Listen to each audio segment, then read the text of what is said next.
us. We've been talking about it and letting you guys know he's going to be here, and we're glad there's a good turnout tonight. Want to go through a couple things real quick before we get started, and we'll.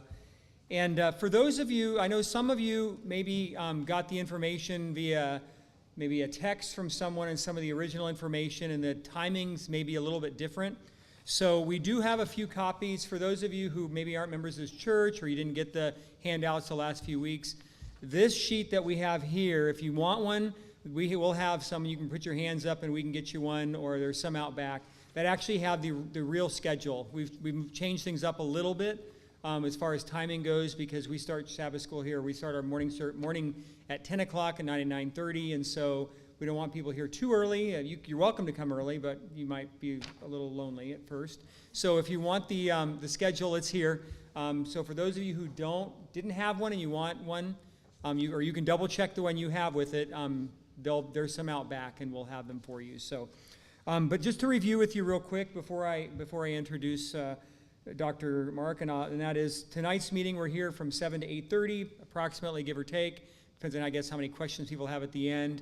But he drove all the way up he was in Southern Oregon this morning, so we don't want to make him go to bed too late. So, but he's always happy to answer questions, I'm sure. Then tomorrow morning we'll be here at 10 for a presentation, and then again at our church service at 11:15. We'll start a little before that. Usually we start around 11 here, give or take a little bit, and then we have a potluck lunch tomorrow, 12:30 to 1:30 ish, and I think for those of you who are members and those who are not, I think we're doing a haystack potluck tomorrow. So since we're going to have a big group. And then we have another meeting tomorrow afternoon at 2 o'clock, and then another one at 3:45. And then we're not done, because then we're going to come back Sunday morning for 2 more meetings, and we'll be starting at 9 o'clock on Sunday morning, and then we'll be done around noon with some Q&A after that. So we got a busy, full weekend, but I will tell you that that both myself and my wife, we've been very, very, what's the word I'm looking for? Blessed. Blessed is a good word. It's Friday afternoon. I'm having word finding issues. We've been very blessed by Pastor Mark, or Dr. Mark's ministry. It's had a huge impact in our lives. And for myself, I can look back at my life, and there's different things I've learned, different seminars I've gone to, and there's a few that I would say have had a profound impact, and this is one of them. It's just the way you think has a huge impact on your health, and he's going to talk a lot about that. So we're really excited to have him with us, and I grabbed the wrong one, so that's okay. I grabbed the one that didn't have his bio on the back that I was going to read, but that's okay. I'm going to let him introduce you with all of that part. So. But as we get started tonight, let's just bow our heads and have a word of prayer. Father in heaven, we are, first of all, so grateful for your Sabbath. Lord, an opportunity just to set aside the cares of this life, to be reminded that you are our Redeemer, and that this is a sign that you sanctify us, and that all we have to do is to come to you and let you do in us what we can't do. And so we just acknowledge that, and we thank you for this time. And now we're here together this evening to hear a word from you, to gain a blessing, and to learn something that will give us a better insight into how you made us, how you created us, and how you really want us to have an abundant life. And so I ask that you will bless this time, bless each person here, bless our presenter. I pray that you will surround this place with your angels, that you will fill it with your spirit, cover and cleanse each and every one of us, Lord. And we thank you for all that you do, and we pray these things in Jesus' name. Amen. All right, I want to introduce you to Dr. Mark Sandoval. He runs a ministry called New Paradigm Ministries. He's been an ER physician. He's a lifestyle medicine doc. He was the president and chief medical officer at Uchee Pines for a number of years, and he can tell you how many that was, which is a wonderful lifestyle center down south. and he's got a lot of cool stuff to share with you. And so without further ado, I'm going to turn the time over to him. Thank you.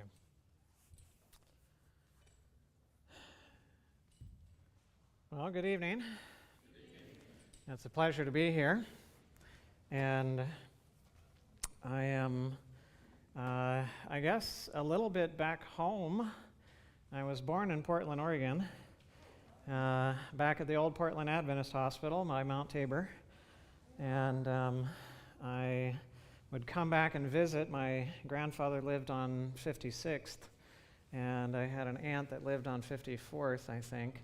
And so we would come back and we'd visit every once in a while and go to Mount Tabor Park and play around there and pick the blackberries. And I learned how to ski on Mount Hood. And I remember Mount St. Helens and things that were going on with that. And so it's good to be back in this area. I will say I don't miss the weather. I like sunshine, and I get more of it at home than I do here. Currently, we're in Missouri, and you know what they say, misery loves company. So come on over. We've got camp meeting next month, April 16 to 20, and it's we have an acronym, and that is Truth for Life, and it's living free, improving relationships, finding purpose, and experiencing health. And we've been doing 2 camp meetings a year. The ministry is young. We've only been running full time for about 3.5 years. And so we've gotten through living free, improving relationships, and finding purpose. So this coming camp meeting is going to be experiencing health. So that will be the focus for camp meeting. As Edwin mentioned, I've done a few things in my life. I'm a Loma Linda graduate, and I did do medicine, and then I did emergency medicine, and then went to the mission field and ran the ER and family practice at one of our Adventist hospitals there, and did ICU and some hospitalist work as well, and I've done urgent care. And I eventually was convicted that I needed to educate instead of medicate. And so I took a big leap of faith with lots of educational debt and 4 children and no promise of any way that could be paid off. I jumped off the cliff and landed at Uchee Pines. And so I ended up at Uchee Pines to learn from Dr. Agatha Thrash for a year how to use natural remedies and lifestyle interventions to help individuals to improve their health. And I'll tell you that doctors are bred to be skeptical. And while I was interested in doing this work, I got there and I saw some of the acuity of the patients that were at the lifestyle center, and I said, Dr. Agatha, are you sure they should be here? Because it really thinks like they should be over there at the hospital. And she said, Dr. Mark, it's okay, you just wait and see.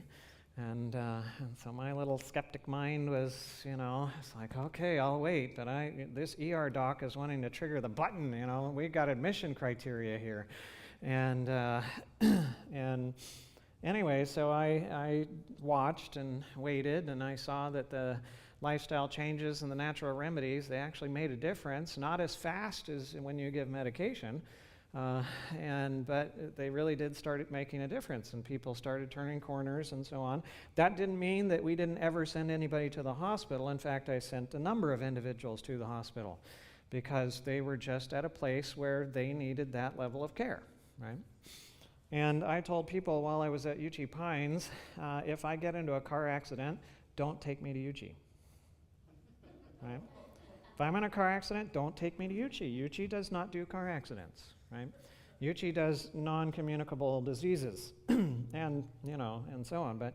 But the hospital does acute care well, right? Does diagnostics well, and so on. But what the hospital system does not do well is chronic non-communicable diseases, right? Hypertension, diabetes, obesity, autoimmune disease, other things of that nature. And so it's good to have these various different components, and I've been blessed to be able to be involved in various different aspects, whether it's hospital work, whether it's clinic work, whether it's lifestyle center work, whether it's international, whether it's in the U.S., and so on. But I will say that while I was at Uchee Pines, I had the privilege and the opportunity of learning a lot. One of the things that you don't have the ability to do in a usual clinic or hospital setting is take sufficient time to be with a patient. Right? You just don't have it. Right? The system's just set up in such a way that you just don't have that time. Now, if you're a specialist and you have a patient that's coming to you for the first time, you might have an hour. You might have an hour with that patient. If you're not a specialist, you might have a half an hour, you might have 20 minutes, you might have 15 minutes, you might have 12 minutes, or you might have 8 minutes.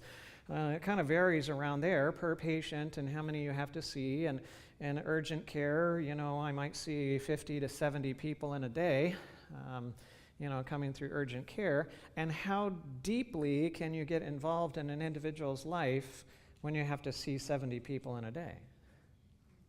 Well, you can't. And all you can do is whittle things down and say, okay, we've got a couple of minutes together. What's your biggest problem? And let's deal with that.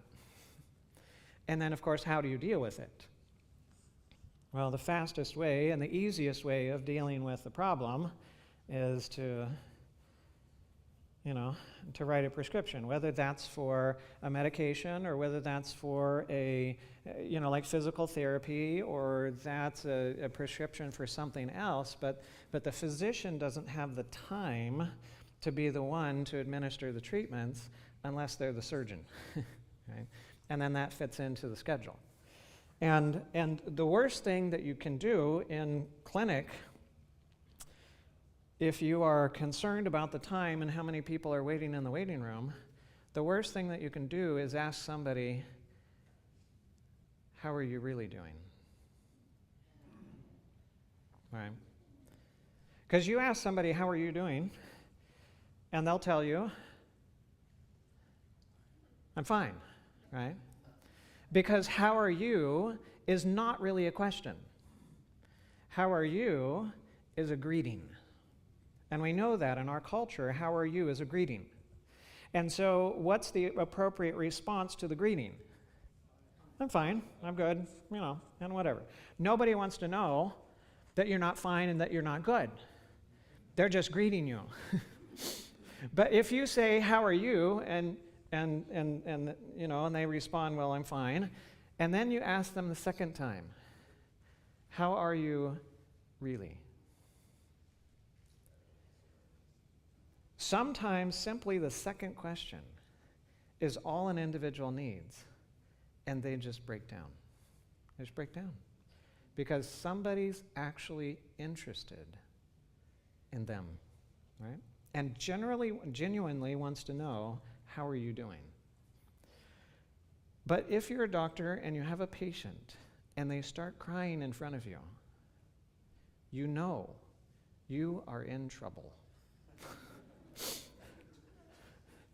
Because either you are going to be callous and unfeeling and just go on and ignore the tears, or you are going to stop long enough to try to address a little bit what's going on behind the tears, and the waiting room is going to pile up, right?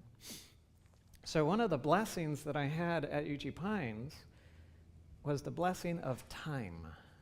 I had time. I could spend 4+ hours with a single patient in 2 weeks, right? And that, not all at one time, although I was known at times to disappear for a couple of hours. And they did know that if one of the guests at the Lifestyle Center disappeared into my office, they might not come out for a while. Now, that was a reputation that I had. But what I learned there was that there are things that go with and go behind the health challenges that people experience. And if you don't have the time to investigate, you won't find out, and you won't know, and you won't understand. And so what we're going to cover this weekend, I'm going to begin this evening, and we're going to dive into some things that are going to challenge our conventional understanding of disease, that will challenge our conventional understanding of relationships, that will challenge our conventional understanding of mental health, and so on and so forth. But I guarantee you it will be gospel-based, right? Because, well, we can't get away from the gospel if we're looking for a cure. So here's a tree. When you walk up to a tree, what's the first thing you notice? Okay. So if it's that season, it's nice to notice the fruit, and so on. You might notice the shape. You might notice the leaves. You might notice, whether it's needles or whether it's, whatever shape that it is, and so on. If you have a tree that has bad fruit and bad leaves, right, a section with some bad fruit and bad leaves, well, it's noticeable, right? Because you see the fruit's the wrong color, it's the wrong size, the leaves are turning blackish, brown, or whatever it might be, and so it's quite noticeable. So that tree represents us and our health status, and the bad fruit and the bad leaves represent symptoms, right? Symptoms they're observable. You know you have them, right? You know when you've got pain, you know when you've got itching, you know when your throat is sore, you know when your nose is running faster than you are, you know when these things are happening. So symptoms are out there, they're in your face, you got them. Now, when we have symptoms, what's our usual response to symptoms? Yeah, treat the symptoms, right? And how do we typically treat the symptoms? Right, so you're going to see the doctor, or you're going to go to the store and you're going to pick something up.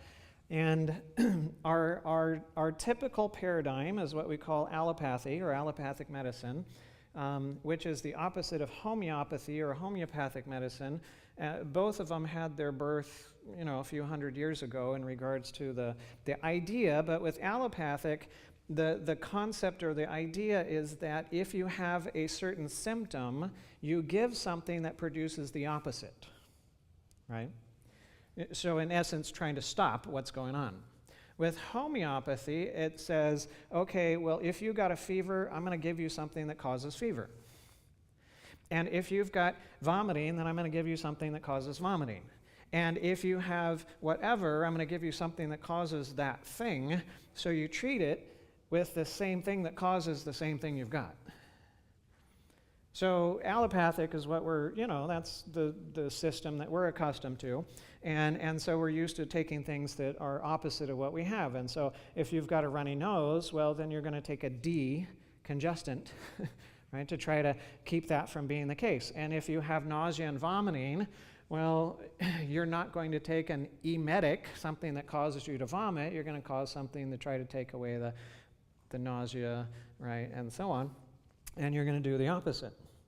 Now, you don't have to just get that from the pharmacy. You can go down to the local health food store or the vitamin shop or other things like that, and you can also find a pill of herb or a pill of supplement or a pill of whatever for everything that you have. And indeed, one of my challenges in going from conventional medicine to a lifestyle center was to figure out, how do I treat people? Right? I understand diseases. I understand how to diagnose. I know how to, I know what diagnostics are necessary and so on, and we still used a lot of that still while we were at UG Pines. But then when it comes to treatment, how do you treat somebody if I'm not using conventional medicine and if I'm not using these modalities? And so that's what I wanted to learn. And what I ended up doing is I just switched from doing symptom care with pharmacology to doing symptom care with herbology, right? And so, just trying to figure out, all right, which are the herbs that help with this? What are the herbs that help with that? What are the ones that help with this? What supplements are good for that? And trying to learn a whole new set of stuff, but treating things essentially in the same way, right? Now, if you have, let's say you get back pain and you got this severe, sharp, stabbing back pain, it's right there between your shoulder blades. It's just, oh man, it's killing you. And you can't lay on your back, it's difficult to breathe, it's difficult to move, and so on, and you're stubborn and you don't want to go right away to check this thing out. But, you know, when you get to nighttime, what happens to pain at night? Oh, if you could tolerate it during the day, not at night, and you can't sleep, and now you're miserable, and the pain level starts going up, and it's just, and you decide you're going to go in to the hospital. All right, so you got one around here. I don't know it at all. How big's the ER? How many beds? What's that? 3 or 4 beds. Okay. So you have a head-on accident. I mean, not you, but shortly before you decided at 2 o'clock in the morning to go into the hospital, there was a drunk driver, 2-vehicle accident, 7 people involved. The ER is overwhelmed with traumas right now and trying to figure out how to get them stabilized, who you're going to get them sent to, which helicopters are going to come in and, you know, and distribute them to whatever locations. And you walk in with back pain. And somebody just says, here, prescription, go, get it filled, go see your doctor in the morning, right? And so you do, and you get that filled, and you take that medication, and it might take a little bit of the edge off. You might get a few, you know, times where you kind of doze off, and then you wake up with that pain, and you still can't lay on your back and whatever. And so you go to your doctor tomorrow, and your doctor does something smart, does an exam, and discovers something. There's a reason that you have back pain, right? You shouldn't have said that to your spouse. And it was sharp, and it was stabbing, and it happened suddenly, and it was right there between your shoulder blades, and you couldn't lay on your back, and, you know, it was just, yeah. So did the pill take care of the problem? No. Could it ever take care of the problem? No. It might take away some of the sensation associated with the problem, but it doesn't actually fix the problem. And that's the problem with symptom care, is because the symptom isn't the problem, right? Symptoms are like the fire alarm, and the fire alarm is there to let you know something wrong. But what's wrong is not the fire alarm. The fire alarm is right. It's the fire that's wrong, right? Now, what happens if you don't like the fire alarm and it's keeping you up, or it woke you up and now it's keeping you up and you can't go to sleep because this fire alarm is going off and it's very annoying and it's like, you know, however that thing is, or the really annoying one that goes beep when the battery's getting low, chip, you know, does that little chirp, and it's a really piercing chirp. And then you can't get to the battery because now they don't make them with a battery door anymore that you can, you know, and whatever. And your only solution is sledgehammer versus concrete versus this thing in between. Don't ask me why I know this. And right? And so it's just going off, and you can't get to sleep, and this is not comfortable. And so your solution is a pillow. Yeah, put a pillow over the fire alarm. You know? But it's kind of tiring to stand there with the pillow and you still can't sleep, and so you get some duct tape. Tape it down on the wall and go back to sleep. If you burn up at night,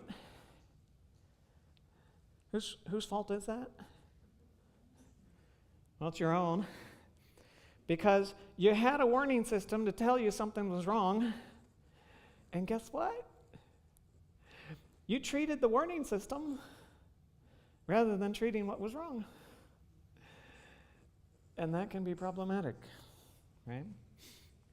Now, do the fruit and the leaves grow by themselves? No, what do they grow off of? The branches. And the branches represent our behaviors. You know, you got to breathe, you got to drink, you got to eat, you got to do things, and so on. What you do is, you know, it's important. Anybody here breathe? No, okay, that's an important thing. All right, that's good. All right. You're laughing as if this is obvious, okay? Anybody here drink? Yeah, I mean water, you know. I don't I know. I asked the question and I was like, oh, that has a different connotation. That's right. Yeah. Anybody here eat? Yeah, okay. All right. Well, good. Why do you do those things? I think I just want to spend a whole bunch of my time during the day breathing, a little bit of time during the day drinking, and a little bit of time during the day eating when I could be doing other things. You could cut those out and get more stuff done, right? Or no? No? They're kind of important? Can't live without them? Yeah? Okay. So, behaviors are really important. And so I switched from a system that focuses primarily on symptoms and now switched to a system that focuses primarily on behavior. And so now we get to talk to people about what they eat and how they eat and how many times do you chew your food while you eat. And oh, only 29, you should be chewing 30 times. And you know, it's it should be plant-based. You got any animal food in there, shame on you. And that's why you're sick, and so on and so forth. And and there's all these different things. And yes, you should go walking, especially after meals, not too heavy because then it draws the circulation away from the digestion. But it's really good to walk after meals because it causes your blood sugar levels to not spike so high, and it's really good for you, and get that sunshine and the vitamin D and all the benefits that are associated with it. And we had lots of things to tell people about what to do and what to do and what to not do and what to not do and what to do and what to not do. And I could send people home with a page with 8 to 10 pages of do this and do that and don't do that and don't do the other thing and don't mix that with that and make sure you don't do that at this time and do these at those times and don't do anything during that time and so on.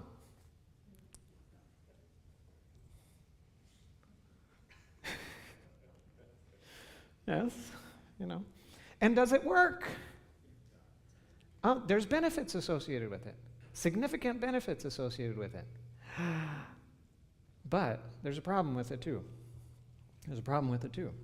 So behavior is good, and changing behaviors is good. It's getting deeper. But the branches don't grow from themselves. Where do they grow from? The trunk. And the trunk represents our needs. Right? The reason you breathe is because you need oxygen. And the reason that you drink is because you need water. And the reason that you eat is because you need food. You do what you do because you need what you need. Now, you need what you need because you are what you are. If I go too fast, slow me down, right? You need what you need because you are what you are. Can you change what you are? No. All right, let me cover that again, because in our society there's some confusion from that standpoint. Can you change what you are? No. Therefore, can you change what you need? No. Needs are fixed. Right? Now, from time to time, how much of something or how often you need it can change. But what you need does not change. Does not change. Right? So the needs are like the fulcrum of the teeter-totter. It's the part that doesn't move. Right? Your needs are what they are, but the behaviors are going to need to meet the needs. And if the behaviors are not meeting the needs, well, it's going to be problematic. Now, everything that you need, the thing that you need, like the oxygen, the water, and the food, where does it come from? Inside of you or outside of you? Outside, right? So it comes from outside of you, but how long are you going to live if it stays outside of you? Yeah, not very long. It can be even close to you, really close to you. It could be right there at your nose. And if it stays right there at your nose, what's going to happen? You're going to die, right? The only way that you can live is if it comes in and it becomes a part of you. Then you can live by it or live from it. And if the water stays right at your lips, you die. You got to bring it in. It has to become a part of you, and then you can live by it. And so everything you need comes from outside of you, and it must be brought inside of you, and it's brought inside of you by an action of your own behavior. Right? And so it's important for the behaviors to match the needs so that you can supply what you need, and then you can end up with good fruit and good leaves, and so on. Now, whose responsibility is it for the oxygen to get in you?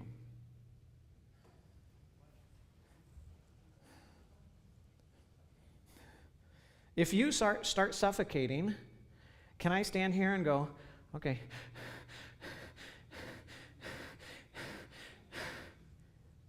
and get some extra for you? No. So if you're suffocating and I hyperventilate, neither of us are going to be benefited by that, right? And if you're starving and I eat extra in order to make up the difference, neither of us are going to be benefited by that. So the only time that your needs are going to be fulfilled is if you fulfill them, right? Because the oxygen is not going to blow its way down into you. You've got to breathe. And the food is not, the water is not going to squirt down your throat. You've got to drink. Right? And the food is not going to crawl down your throat, you hope. You got to eat it. Right? There are cases where, nighttime activities get a little exciting. And there's a big dark cave. Yeah. There's other times when you're on the top of a motorcycle and you're like, oh, look at So there are some things where, there's a little leeway from that standpoint. But for most of the part, you gotta go after it, you gotta get it, and you gotta put it in, and you gotta take it in. And everything must first take what it needs, and then it gives away from what it took. Anybody here ever kept every bite of food you ever ate? No? Did anybody here keep every bite of food you ever ate? No? No. Okay. How big would you be if you did? Well, the average human consumes about 6 elephants worth of food in their lifetime. That's a whole pack of pachyderms, right? And that's you.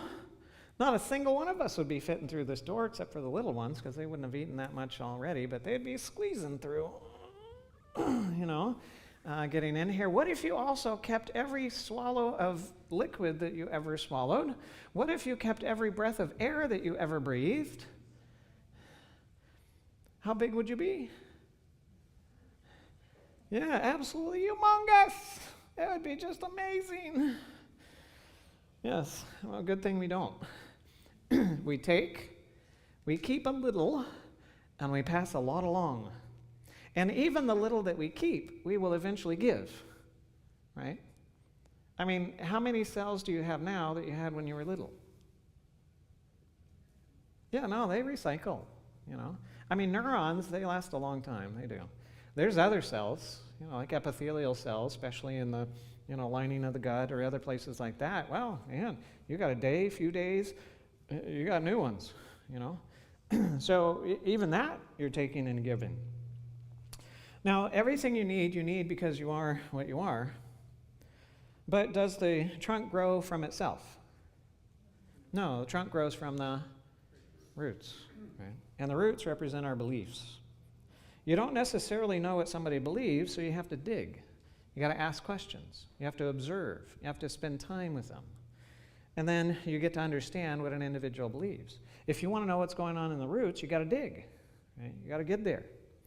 Now, beliefs are really important because what you'll find is that if you don't believe it, you're not going to behave it.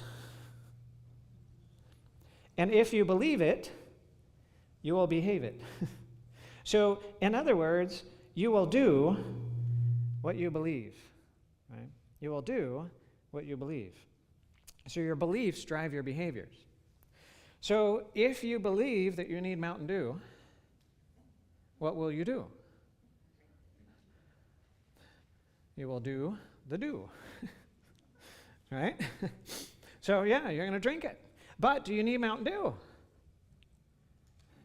Somebody's like, oh, I don't know. Don't step on that toe. All right. All right, do you need Mountain Dew? No, you don't need Mountain Dew. Everything that you need was in the first 7 days of creation. If it came after the first 7 days of creation, you don't need it. Right?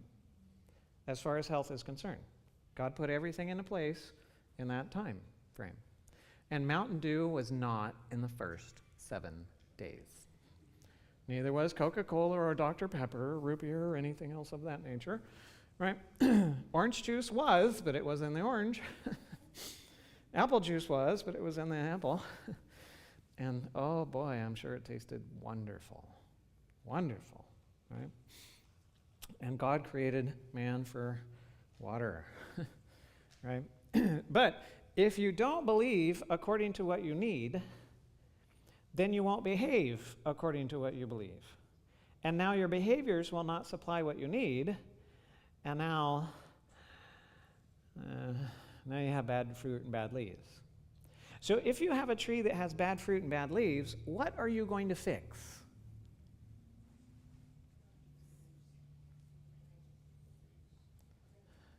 All right, come on. Arborists here. Horticulturalists here. You got a tree that's got problems. What are you going to fix? Yeah, no, you don't do anything with the roots. Unless you got it was in a pot and it was root bound. Then you rip the roots, you gotta rip the roots out from each other and all that kind of stuff in order to help it to grow and whatever. But besides that, what do you do with the roots? Oh, water, fertilize. Oh, guess what you're treating? The soil. If you got a problem with the tree, you got to fix the soil. And the soil represents the sources. Right? Now, if you have soil that has too little of what you need, right, it doesn't have enough nitrogen, it doesn't have enough water or whatever, or if it has too much of what you need, it's like really nitrogen rich, and so it's dying. And it's got too much water, it's waterlogged or whatever. Or it has the wrong stuff. Oh, you mean why I'm not supposed to water it with diesel? I thought that would make it go faster. Well, it's just not going to work, right? It's not going to work. So you have to have a source that has what you need, beliefs that match your needs, then your behaviors can supply what you need, and then you can end up with good fruit and good leaves. And if there's a breakdown anywhere in the system, it's going to manifest somewhere. And the somewhere that is manifest is going to be the fire alarm. And the fire alarm is not the problem. It's just telling you there's a problem. Right? Go looking for the problem. And don't muffle the fire alarm. Now, is there anybody here that needs love? Yeah? Anybody here that does not need love? Okay. Not in need of love. I have had 2 volunteers during my lifetime, maybe 3 right now. And the 2 volunteers that I know for sure were 14-year-old males in different locations that said, no, I don't need love, which was a sign that they need love. Because attention and getting attention is a part of love, right? So everybody needs love. Now, everything that you need comes from where? Inside of you or outside of you? Outside of you. And if it is outside of you and it's close to you, like right there, can you live by it? No. The only way that you can live by it is if you bring it inside of you and it becomes a part of you. Now, who is responsible to bring the love in? So you mean if you are going empty as far as love is concerned, I can go and be all lovey-dovey over here in my corner, and that doesn't help you? No, that doesn't work. Okay. So you need oxygen so you breathe, you need water so you drink, you need food so you eat, you need love so you... Thank you. That's the response I get everywhere. Everywhere. All right, so let me go back and let's take that response and let's put it back in context. So the response was, how you need oxygen so you breathe, you need water so you drink, you need food so you eat, you need love so you love. Right. All right, so you need water so you give water. Is that how it works? No? You need food so you give food. Is that how it works? No? You need oxygen so you give water. You give oxygen. Is that how it works? No. Doesn't happen that way with any other need that we have. But everywhere I go,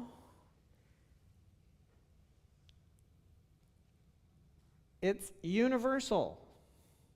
We believe that if we need love, we must first give love. But do you ever satisfy a need by giving it away? Or do you satisfy a need by taking it in? You can only satisfy a need by taking it in. Now, I'm not saying only taking it in. We'll get to that. But you cannot satisfy a need by only giving something away. It doesn't work. Right? It only works under one condition, which we'll talk about later, and I won't go into right now. All right, so how do you take in love? What's the action that brings it in?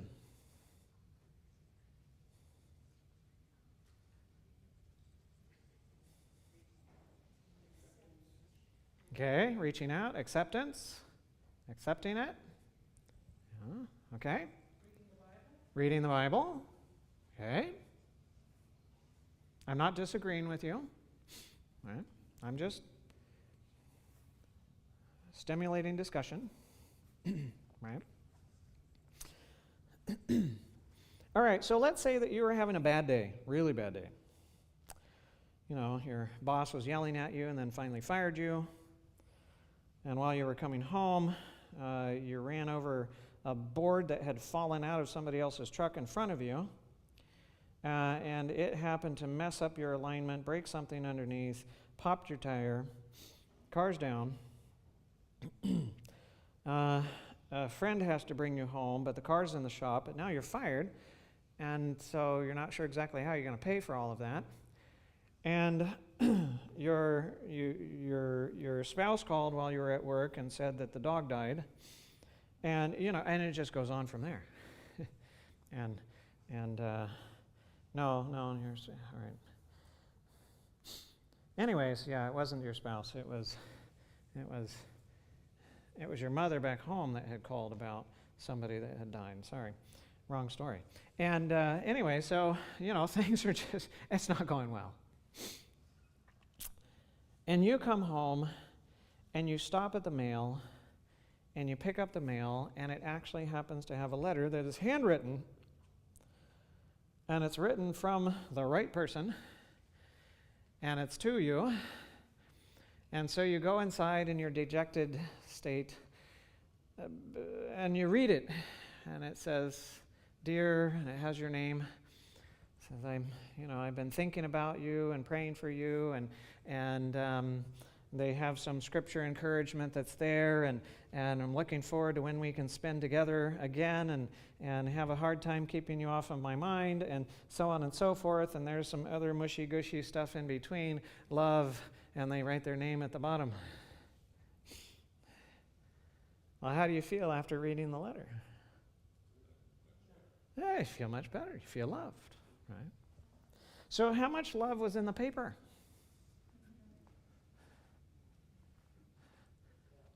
No, not there. How much love was in the ink? No, not there either. How much love was in the glue? Not there either. Where's the love? What's that? Okay, well, it was in the words. All right. So that letter contains information. And information can be put into something that's physical. Information can be stored in something that's physical. Information can be transmitted by something that's physical. But I'll tell you this, information never originates in something that's physical. Right? There is nothing physical that can originate information. It can only transfer information. Right? So, that letter contains information. And that information is in the form of ink on paper or pencil on paper. And the ink came from the pen, and the pen was held in fingers, and the fingers were controlled by muscles, and the muscles were controlled by nerves, and the nerves were controlled by brain, and the brain was controlled by...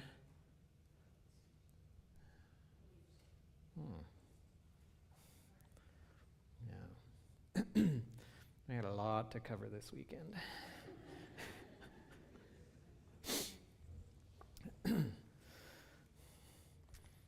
So, the individual who wrote the letter had a mind. And that mind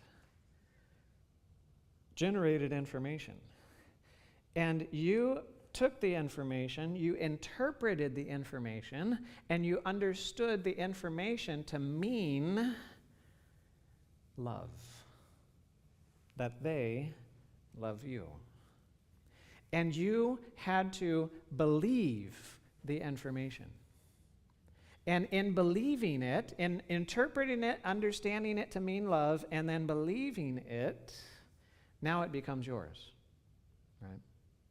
Now, if you had received the letter and it was handwritten and it had your name on it, and you open it up and it said dear and it had your name, and I've been thinking about you and praying for you and all that kind of stuff, and had some Bible verses of encouragement there, and can't get you off my mind, and looking forward to when we can be together in that next time, and mushy stuff in between, and it's signed the used car salesman downtown. Come see me soon.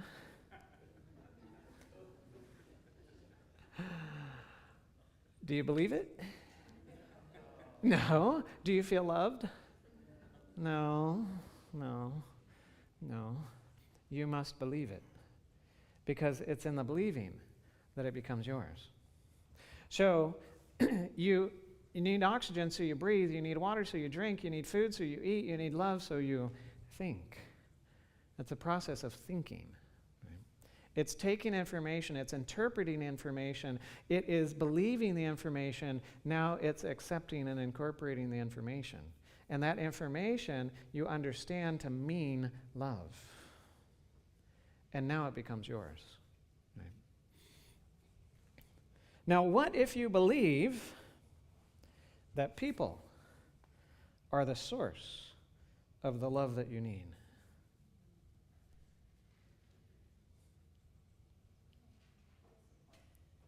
Disappointment?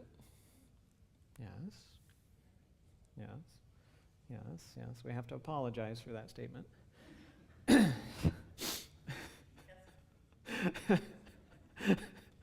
understand I have a wife. And yes, I make these statements, and then I feel like I need to apologize for making these statements. What is the result? Everybody, what is the result of thinking that somebody else has the love that you need? Is the source of the love that you need? Disappointment. You're in trouble. It's not going to work. If you take a tree and you uproot its roots and you put its roots in another tree, and you take that other tree and you uproot its roots and you put it in a third tree, and you take the third tree and you uproot its roots and put it in a fourth tree, and you do that with however many trees you want to, and where all of the trees have their roots in every other tree, what's going to happen to all the trees? They're all going to die. Why? Because no tree can be a source for another tree, because every tree has the same needs. Because they're all trees. Nothing that has the same needs as something else can be the source of what the something else needs, right? And how many people have the same needs? Everybody. Because you need what you need because you are what you are. If you are a Homo sapien, if you are a human being, you have the same needs as every other Homo sapien, as every other human being. Now, maybe not in the same quantity or at the same rate, but you still need the same things. Some people might have to eat more and others eat less. And some drink more and others drink less, and so on and so forth. But, but everybody needs water, and everybody needs food, and everybody needs oxygen, and everybody needs love. And so if you have somebody that has the same needs as you do, they cannot be the source of what you need. They cannot be the source of what you need. But if you think that they can be the source of what you need, then you're going to take your roots and you're going to plant your roots in them. And now you're going to end up with a deficiency syndrome because they can't provide what you need. And then you end up with bad fruit and bad leaves on your tree, and you wonder why. Wonder why. Now, everything that functions is governed by law. Every function has law associated with it. And every law that governs function is unchangeable. It is what it is. Right? Gravity, thermodynamics, laws of motion, so on and so forth. And proper function is only maintained by remaining within the law, and dysfunction is a result of going outside of law. And when we speak of law and nature and how things function, there is a fundamental law of nature. And this is true under all circumstances, under any situation, no matter what the environmental pressure, temperature, variations that might be, and so on. This is applicable everywhere, at all time, under all circumstances, no matter how big, no matter how small. It doesn't matter if you get into, subatomic, sizes, or you're looking at galactic proportions. Everything functions according to this law in nature. And it has two components to it, and that is the first, that nothing exists or functions from itself. So that means nothing in nature is self-existent. The material, the power, the resources had to come from somewhere else in order for the thing to exist. And for it to function, it must continue to have power that it can access in order for it to actually be able to function. But the second part of it is that nothing in creation exists or functions for itself. In other words, it's not the end of the line. That power, those materials, those resources are not kept like the Dead Sea at the end of a river, right? It must be given. It must be passed along. Just like you're eating, you're taking. Physically, you take in solids, but you give solids. You take in liquids, but you give liquids. You take in gases, and you give gases. There's always a taking and a giving. Everything in nature, whether it's alive or it's not alive, whether it's animate or inanimate, everything functions by this law. And simply speaking, it is everything in nature takes to give. Right? Everything in nature takes in order to give. And I'm emphasizing this because this law is going to be the basis of what we bounce off of through the rest of the weekend. Right? And that is that everything takes in order to give. Everything what? In order to give. All right. And from this, we get things like thermodynamics that tell us that all energy necessary for a system to function must come from outside of the system. From this, we get cause and effect that tells us that every effect must have a cause, and every cause produces an effect, because the effect cannot create itself. The power, materials, resources necessary for it had to come from outside of it, and where it came from, that's where you're going to find the cause. Right? And this is the law of life. The law of life is taking in order to give. Now, I'm going to skip that analogy until the end. Okay. Now, everything that you need it within certain limits. And the limits are defined by law. So sodium, blood sodium levels. You've got a lower limit and you've got an upper limit. pH balance in the blood. You got a lower limit, you got an upper limit. Body temperature, you got a lower limit, you got an upper limit. Heart rate, there's a lower limit and there's an upper limit, and so on. Everything has a lower limit and has an upper limit, and it's law that defines what the lower limit is and the upper limit. And as long as you stay within those limits, things function well, and it's comfortable, it works. But once you go outside of that law, you have dysfunction, discomfort, and the farther you go, the worse it gets.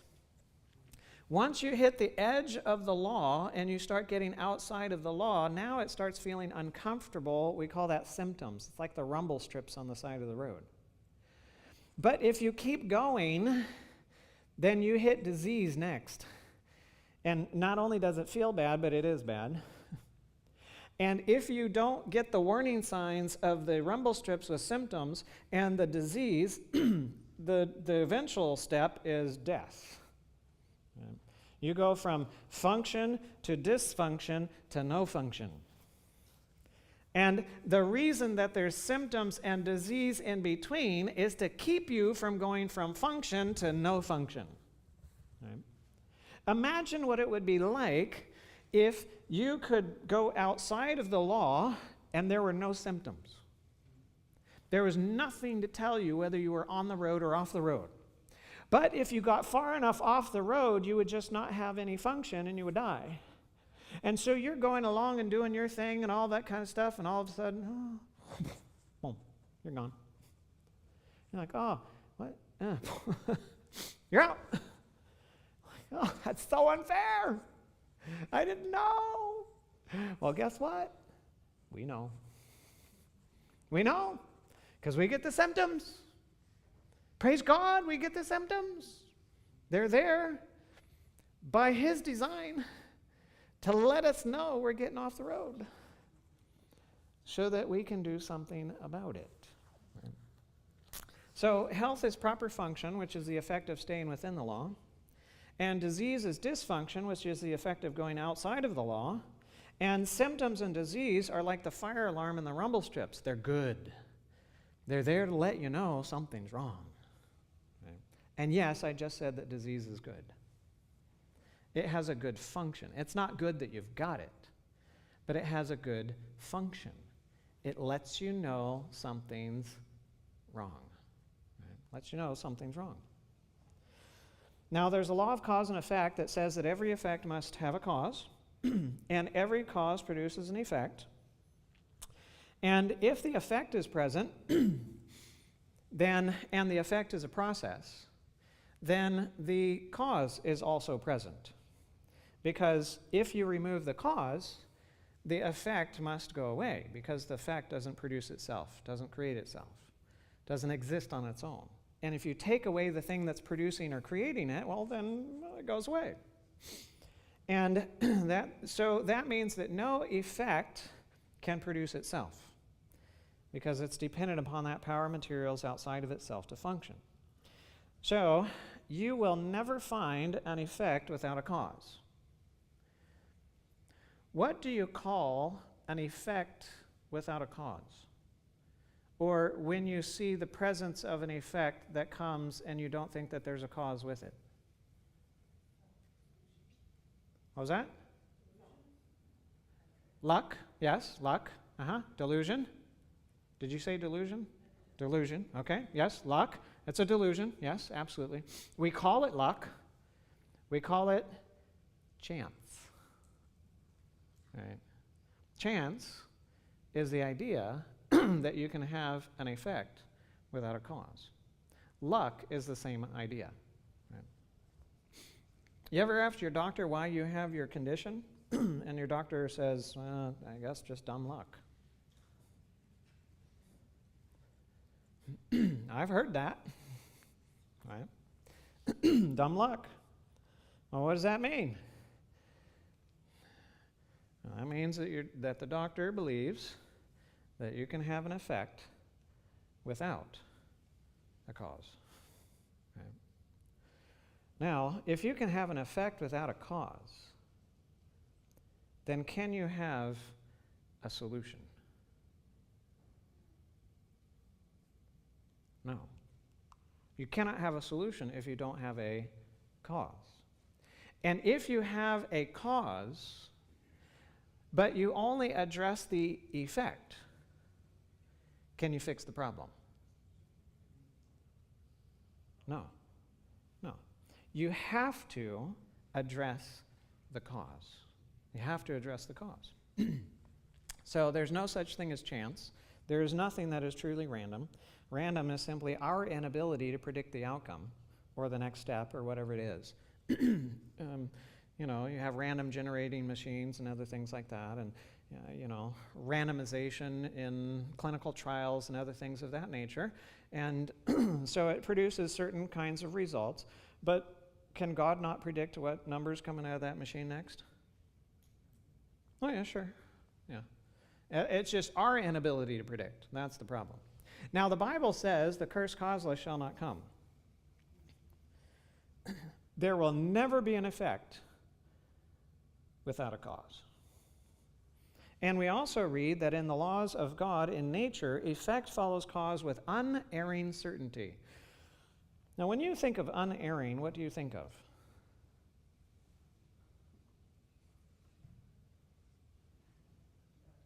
God. Right, God. If you think of unerring, you think of God. So if the effect follows cause with unerring certainty, then who's involved? God is. God is in control of the effect. But guess what God is not in control of? The cause. He's not in control of the cause, but he is in control of the effect. The will of God establishes a connection between cause and its effects. So, if there's an effect that comes in your life because of the cause, then God is the one who has determined what effect it should be. Right? He's the one that's determined what the effect should be. But he is not the one that has determined the cause that generated the effect. Right? And we'll get into that deeper later. So, when we think of in the law, comfortable, function, health, outside of the law, discomfort, dysfunction, disease, when you break the law, what do we call that? Okay, crime, right? If it's a civil law, then the violation of civil law is crime. But what if it's natural law?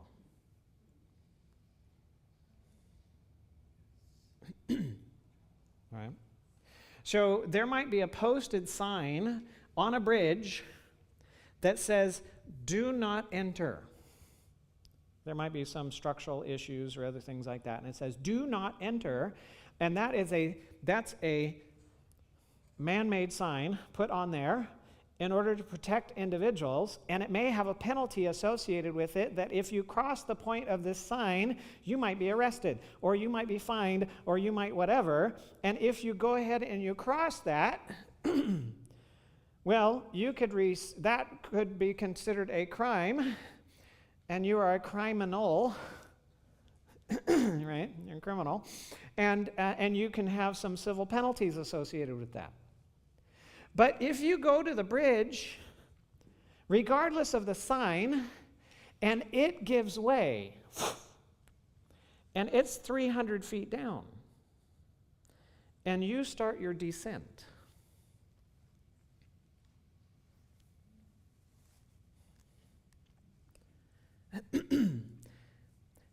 is there a way of forgiving that?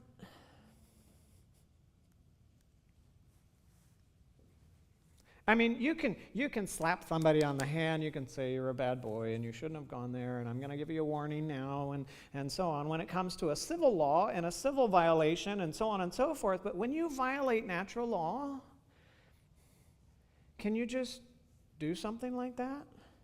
No. No, because you got 300 feet of acceleration coming and no feet of deceleration. Right? And the fall might be exhilarating, but the stop at the end is a little problematic. Right? And 300 feet, I've never heard of anybody surviving. Well, I don't know. And I did hear the story of somebody that survived without a parachute out of an airplane, but, there must have been an angel wing under there somehow. But, when you violate natural law, we're told that the laws of God in nature are as truly divine as the moral law, as the Ten Commandments. So violation of natural law and violation of moral law is what? Sin. Right? It's sin. And now, when we talk about sin, what law do we normally think of? No, we think of the moral law, the Ten Commandments, right? And what's the foundation of God's law? Yeah, it's his character. And what is the foundation of his character? Yeah, it's love. So, disease is the result of a love problem. Right? Disease is the result of a love problem. Right? Sin. So there's a divinely appointed connection between sin and disease. No physician can practice for a month without seeing this illustrated. If he will be observing and honest, he cannot help acknowledging that sin and disease bear to each other the relationship of cause and effect. Now, this is the point where we start squirming, right? This is the uncomfortable point. Because when we have come to this point in the past, we have come to this point with the understanding that sin and guilt always go together with each other. Right? And so therefore, if we talk of sin, we talk of guilt. And guilt, we talk about blame. Right? Blame. And when I talk about guilt in this context, I'm not talking about are you guilty of breaking a thing, but are you at blame? Are you to blame for this thing?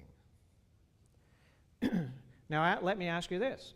If an individual is born in prison, are they to blame for being born in prison? No. If they, born in prison, grow up in prison, are they to blame for growing up in prison? No. And if they become an adult in prison, are they to blame for being an adult in prison? No.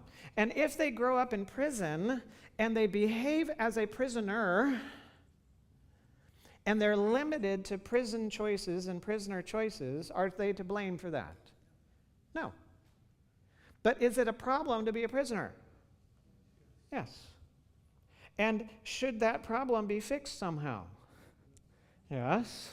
Yes. But there's no blame. Right? So how many of us were born with a certain sinful propensity called sinful nature? Yeah, all of us. So are you to be blamed for how you were born? No. Did you grow up with sinful nature? Are you to blame for that? No. Did you become an adult with sinful nature? Yes. Are you to be blamed for that? No. If you are a slave to sinful nature and you act in harmony with the slavery of your sinful nature, are you to be blamed for that? Oh, I know, we got a hard time with that one. We got a hard time with that one. If you are a slave to sinful nature and you behave in harmony with that sinful nature, are you to be blamed for that? No. No. Until. Now there's a caveat to that. There's an until you are offered a way free. You know it's a way free. You believe it will set you free. And you reject the offer. Now, there is blame for remaining a prisoner. Right? And there is blame for everything that you have ever done as a prisoner. Because you have chosen prison. When before that, you couldn't help but be a prisoner. Right? So, this is not about blame. This is about nature. Right? It's about nature, which you're not responsible for, but it is problematic, and there needs to be a solution. But if we don't acknowledge this, we can't ever get to the right solution. Right? So here's a cell, and you have, as an adult, you have about 50 to 100 trillion cells in your body, and you have around 200-ish different types of cells in your body, and each cell has a particular function, right? And all cells function kind of like a factory, and a factory will produce a product, and the function of your body as a whole is dependent upon the function of each of the different types of cells in your body. And if you lose a particular type of cell, then you lose any functions that are specific to that type of cell in the body. Right? So if you lose all your brain cells,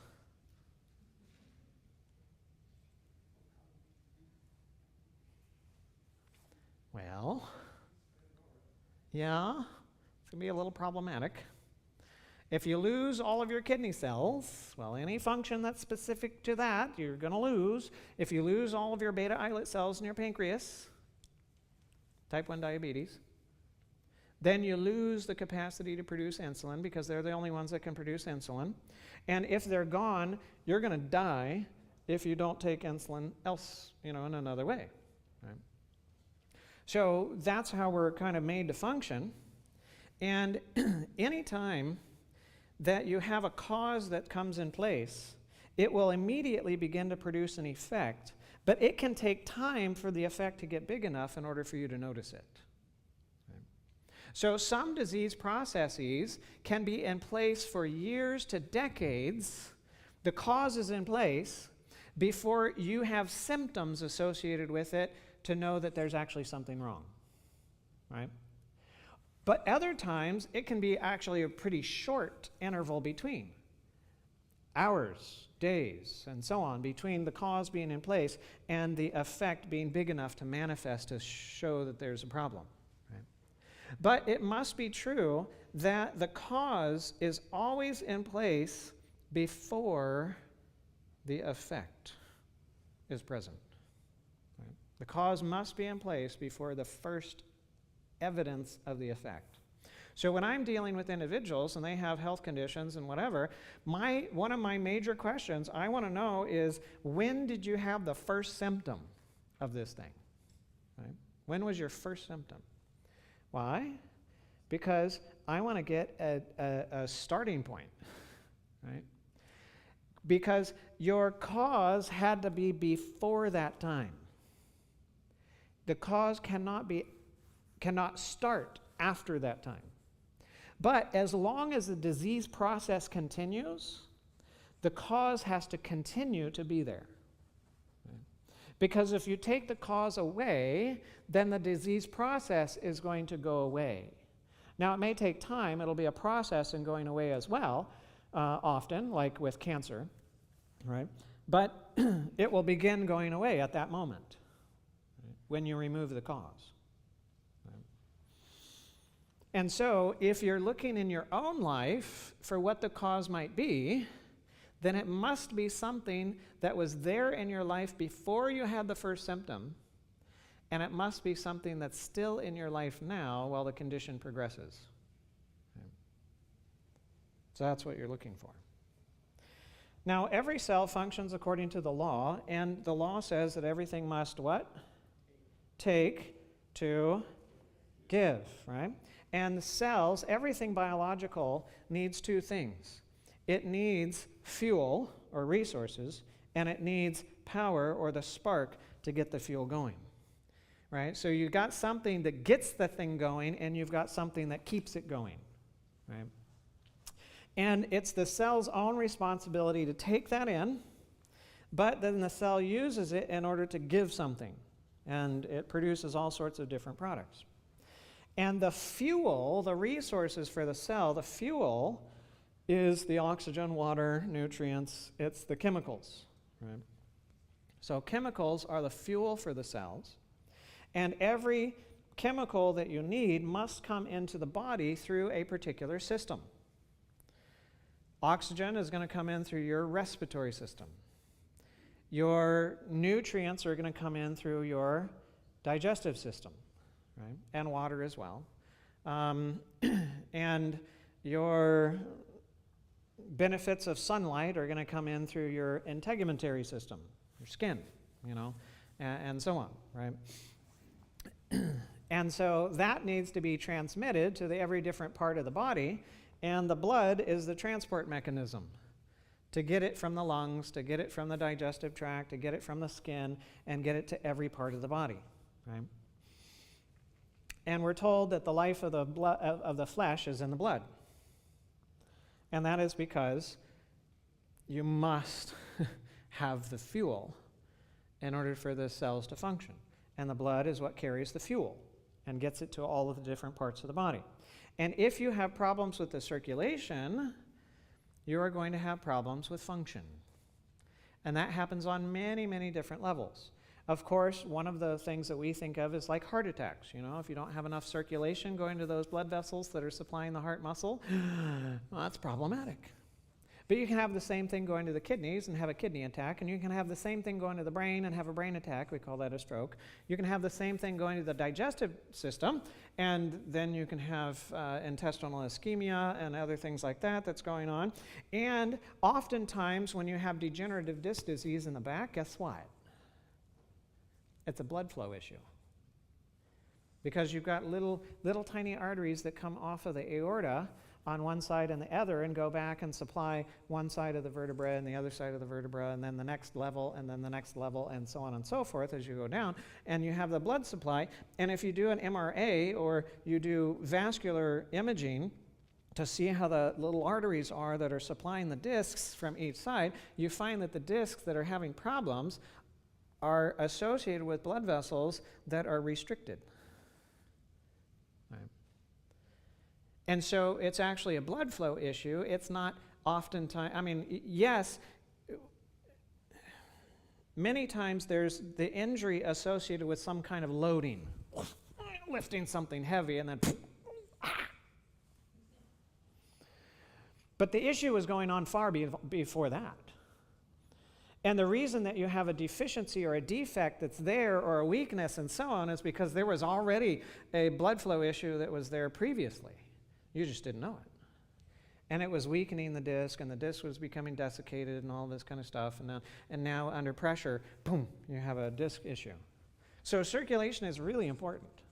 I think somebody once said something about circulation, didn't they? Perfect health depends upon perfect circulation. Yeah. All right. So your cells must extract the chemicals that they need, but they have to have a good concentration available to them. If there's too little, that's going to be a problem, and if there's too much, that's going to be a problem. So you got to have the right amount. But the cells don't function only by the fuel. Just like your car doesn't function just by fuel, you can have a full tank of gas and fuel injectors that are waiting to work just wonderfully, but if you don't have a battery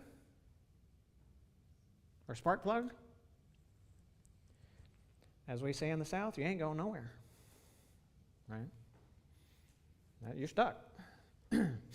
So you got to have the fuel and you got to have the spark. So where does the spark come from?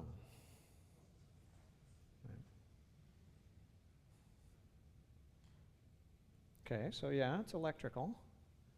It's electrical. There's real electricity going on here, right? So yes, the cells function as electrical units as well. You can actually measure with little tiny voltometers. You can put a little probe on the inside of the cell and another one on the outside of the cell, and you can measure the voltage difference between the inside of the cell and the outside of the cell.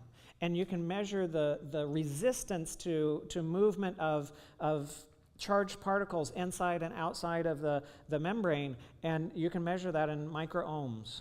And you can measure the flow of current, right? So you have current, you have resistance, you have voltage. All of this, those are all electrical things. The cells function as electrochemical units, right? But remember, the laws of thermodynamics, all energy necessary for a system to function must come from outside of the system. So where does the spark come from for the cells to kickstart?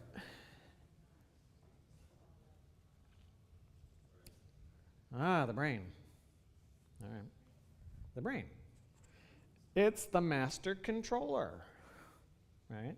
It's the electrical generator.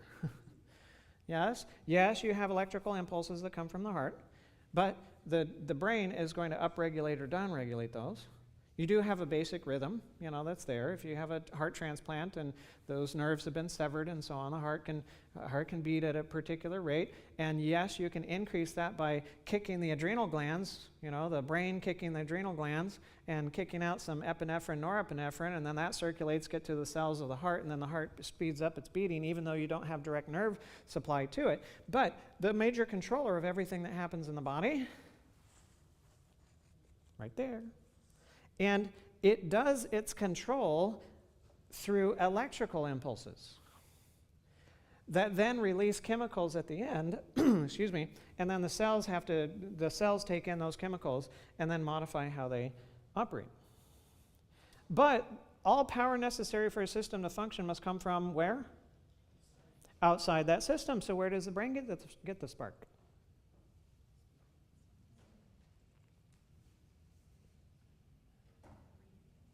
What's that?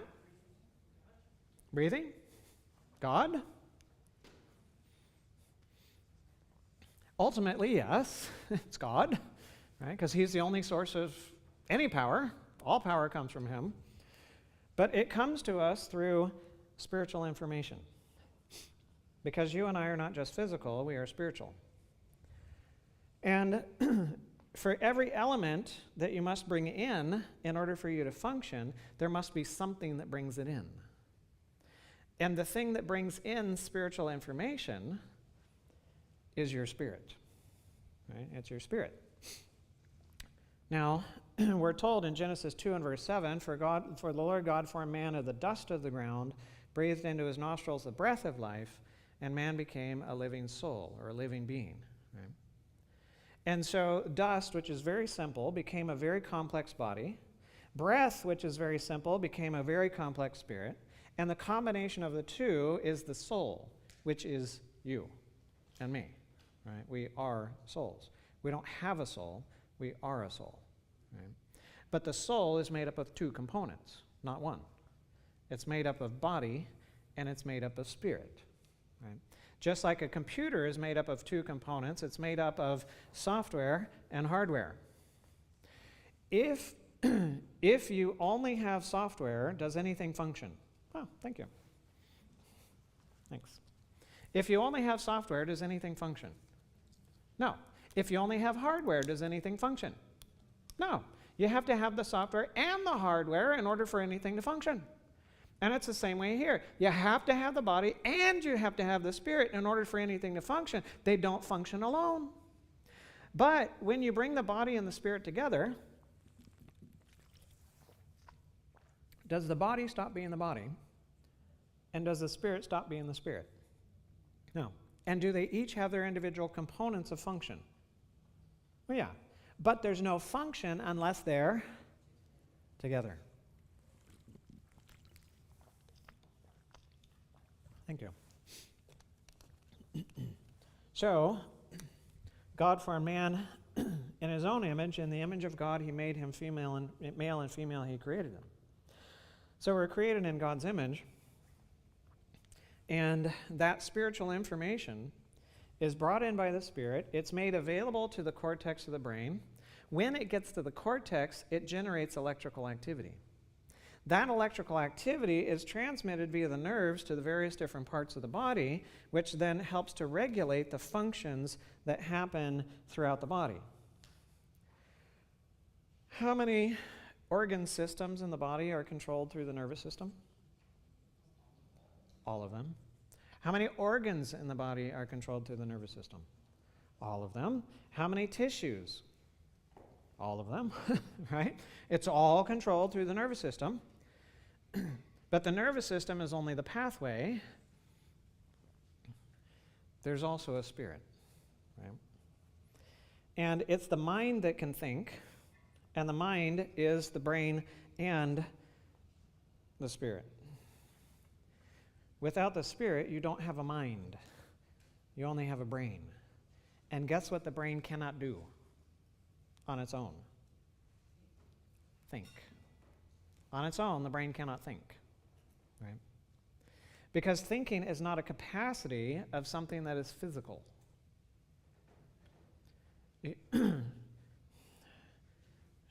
Should we go through how much evolutionary theory we believe?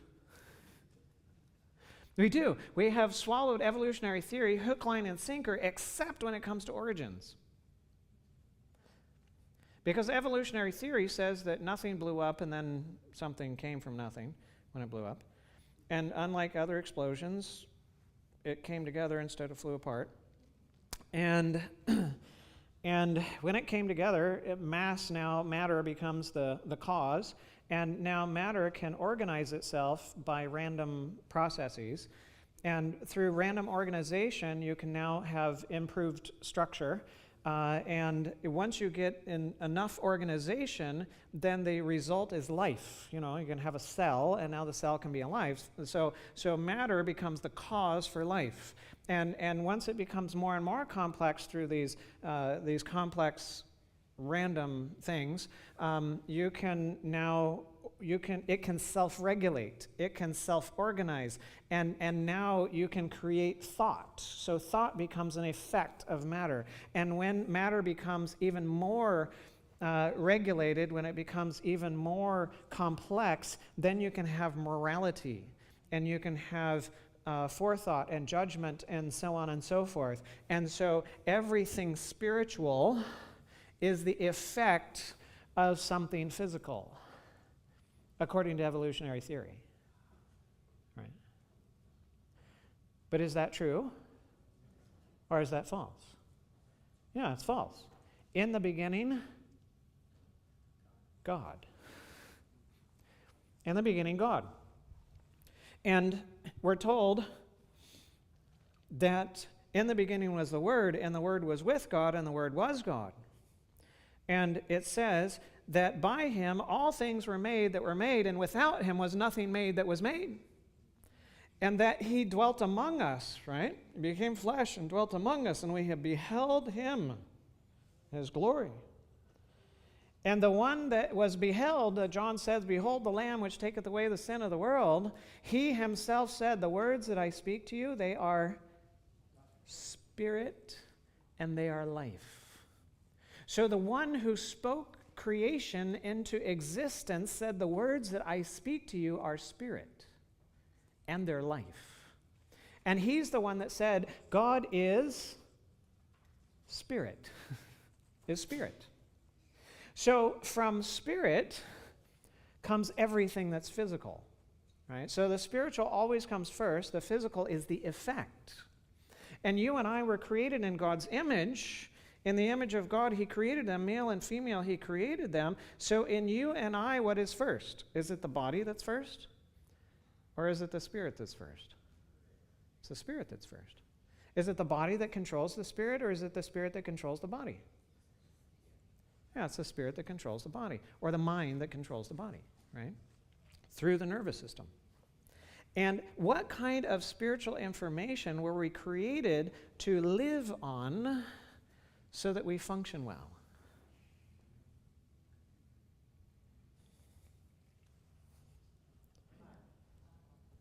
Love. and truth. You know, when Jesus spoke the truth, he always spoke it in love. So we need the truth, and we need it in love, right? That's our great need.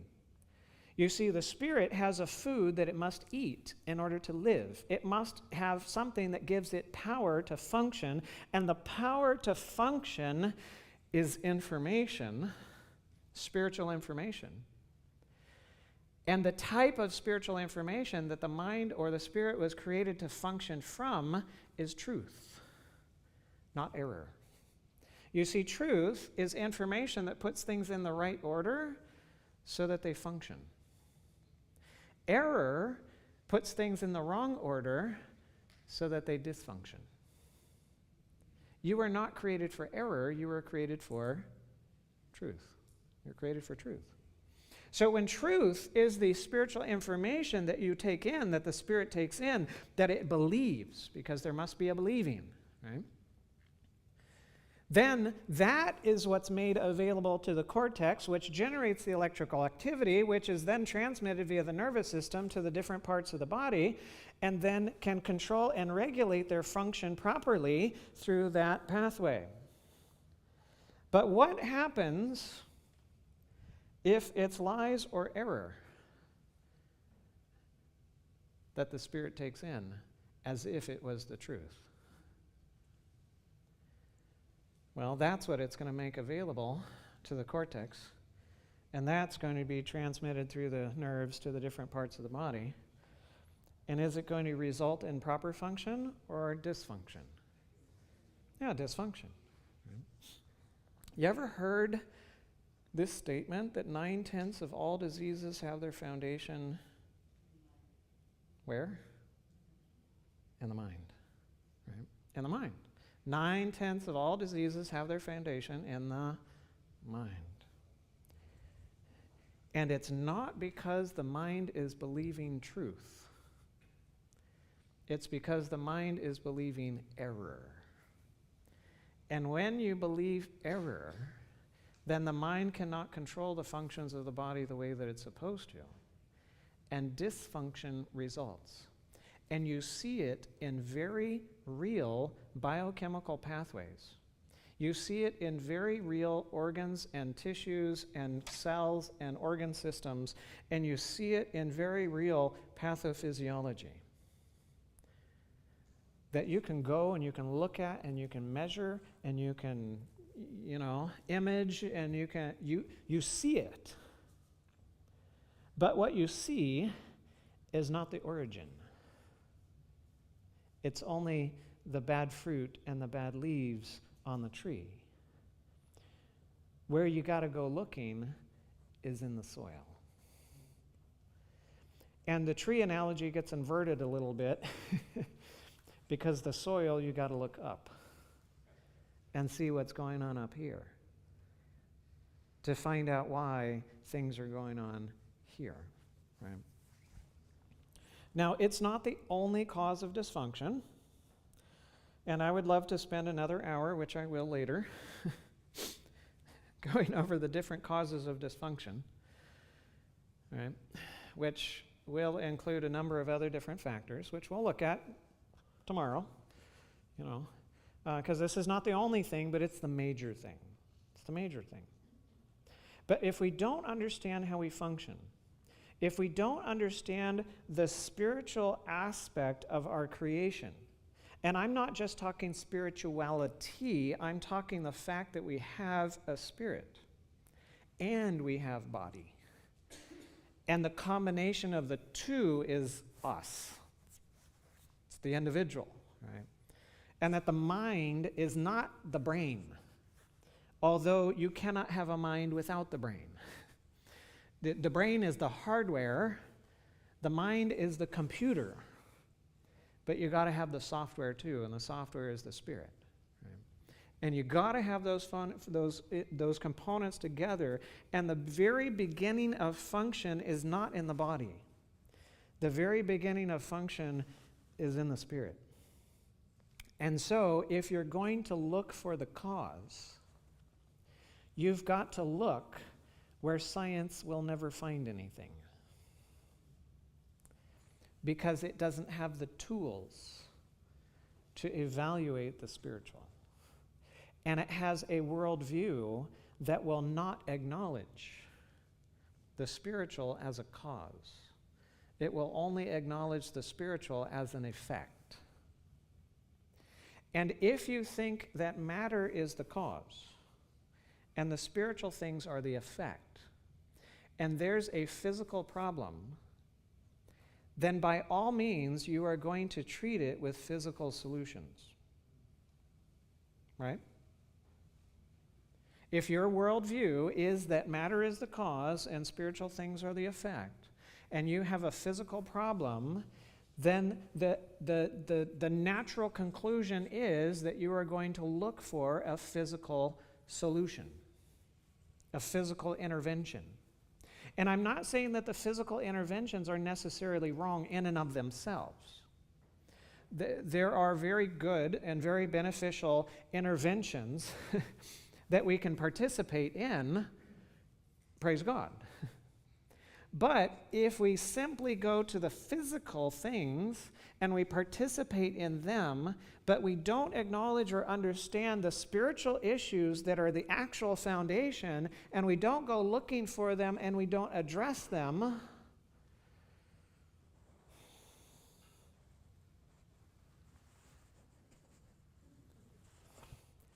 then we're left plucking bad fruit and bad leaves off of our tree every time they pop up, but never actually dealing with the real issue.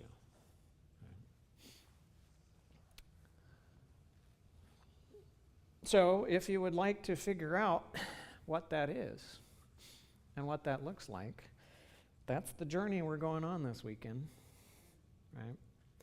And it's going to get into other waters too, because I'm going to step on your toes in relation to relationships and in relation to what we understand biblically and how we interpret what we read and why we do what we do. And by the time this weekend is over, I believe and I hope that you will be convinced that you are rotten and miserable, and that there is a Savior that is beautiful and powerful and can set you free. Now let's pray. Dear Heavenly Father, thank you so much. We are fearfully and wonderfully made. And we thank you that you are one who created us so intricately, so beautifully, so wonderfully, because it reflects who you are. And Lord, as we have the opportunity to go through this week to seek to understand things that maybe have evaded us for many years, we ask for your Holy Spirit to be here and for you to speak to us and to open our eyes that we might see things in an entirely different way that helps us to see the solutions that have been staring us in our face our whole lives but we'd never been able to see. And that we might truly be free. And this I pray in Jesus' name. Amen.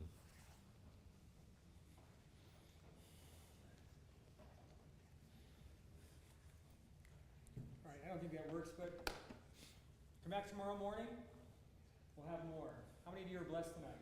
Oh, man, we have prayer ready, so we just look forward to seeing you guys tomorrow morning and 10 o'clock. And